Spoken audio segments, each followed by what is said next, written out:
This day in sports history. It's March 7th, and on this day in 1970, Notre Dame's Austin Carr set an NCAA record that still stands. Carr was a scoring juggernaut. He was a junior for Johnny D's Fighting Irish this season, and he led the country in scoring at 38.2 a game.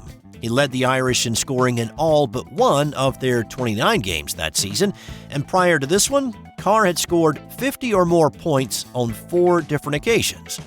This was the opening round of the NCAA tournament, and Notre Dame had drawn the 20-5 Ohio Bobcats. It was a close game for most of the first half, until the Irish went on a 14-2 run powered by Carr to create some separation. Notre Dame put 54 points on the board in the first 20 minutes, and Carr had 35 of them, and he was hitting from everywhere. That's Austin Carr with a left-handed bank shot. He left, right, hook, jump, outside, inside, doesn't matter. 48 points for him.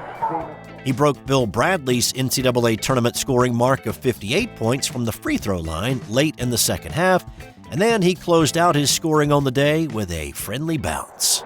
Long jump shot. And he gets it. He knows. He smiles. He got everything on that one. 61 points for Austin Carr. He hit 25 of 44 shots from the floor, and he was 11 of 14 from the free throw line. His 61 points are the most ever scored in an NCAA tournament game.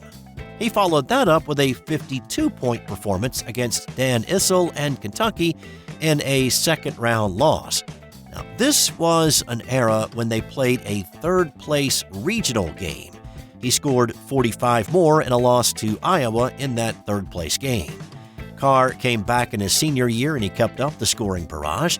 He has 4 of the top 10 scoring performances in the NCAA tournament. And here's the thing. He only played in 7 NCAA tournament games in his career. His 41.7 per game career tournament average is also still the record. Hey, real quick, you've heard me talk a lot about the Sterling Soap Company over the past few months, and if you haven't tried out their soaps, I get it. It's not easy changing up your routine. But let me just say, if you give them a try, I'm nearly 100% certain you will have 0 regrets. They carry not only bar soap, but shave soap, liquid body soap, body lotions, beard balm, lip balm, and a lot more. Plus, there are myriad scents to choose from. Their products are made with natural ingredients and scented oils, and they are committed to being environmentally conscious. And I always get a handwritten note on my packing slip, so I know it's been checked before shipping, and it's a nice little human touch in a world that seems to be going away from that. Give Sterling Soap a try today at sterlingsoap.com.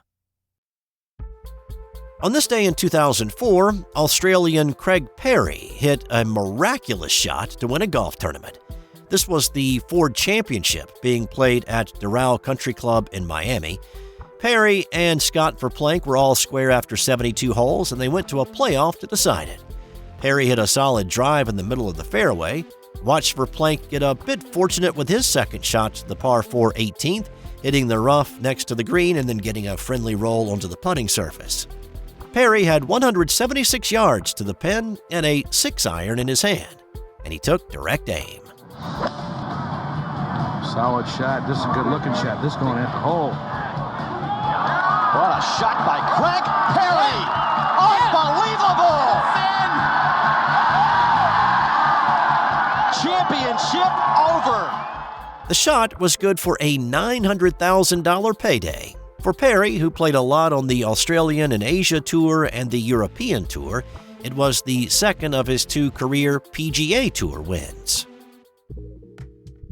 On this day in 2016, tennis champion Maria Sharapova revealed she had tested positive for a banned substance. Sharapova is one of only 10 women to have accomplished the career Grand Slam by winning all 4 majors at some point in their career. Her first major came at Wimbledon in 2004. She followed that up with the U.S. Open title in 2006, the Australian in 2008, and the French Open in 2012 and again in 2014. She spent time as the world's #1 player in 2005 and again in 2007, but she also had issues with injuries. She had a shoulder injury in 2007 that limited her action a little bit. After starting 2008 so well with the Aussie title, it ended on a sour note with a torn rotator cuff that required surgery. The shoulder injury flared back up in 2013, but of course she came back and won her second French in 2014. Now here on this day in 2016, Sharapova called a press conference to announce a failed drug test taken during the Australian Open on January 26th. The drug was meldonium, and it had only been added to the World Anti-Doping Agency's list of banned substances beginning January 1st of that year. Sharapova said she did not know it had been added to the list and that she knew it by a different name.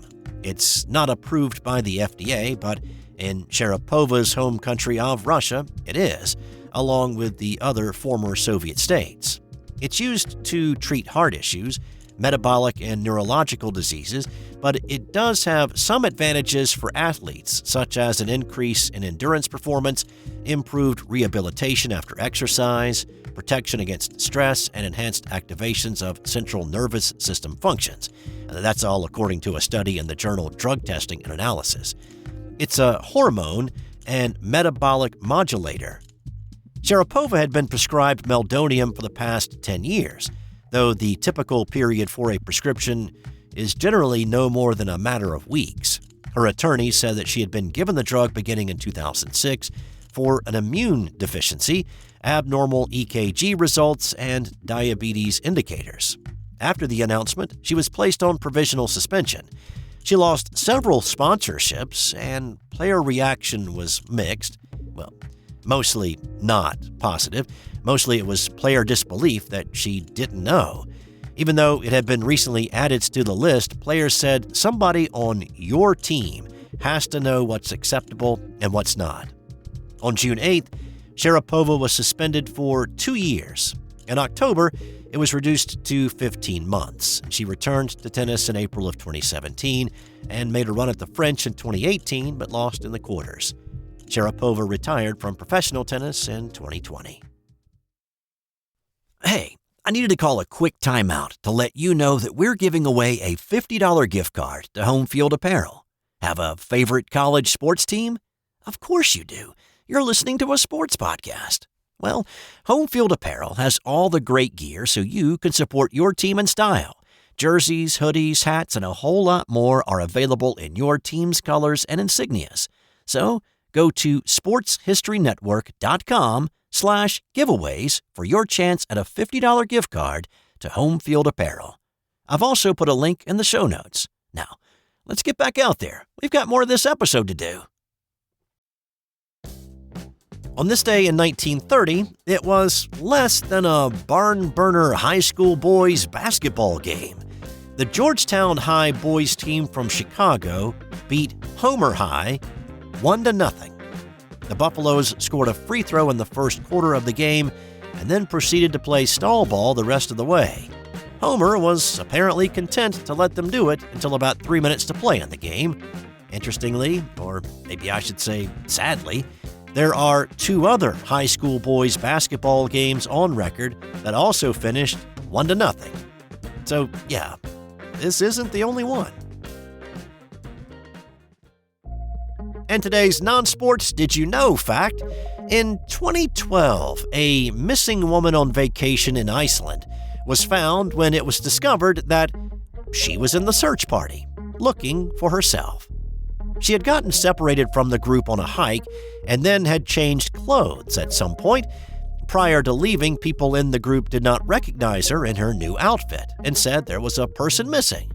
The missing, not really missing woman also did not recognize that they were talking about her when they offered a description of her as Asian, in dark clothing, and speaks English well, and so she began to assist the others in searching.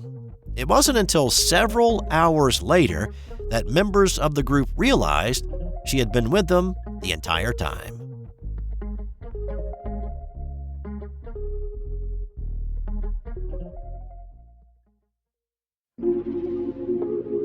This has been an original Thrive Suite production.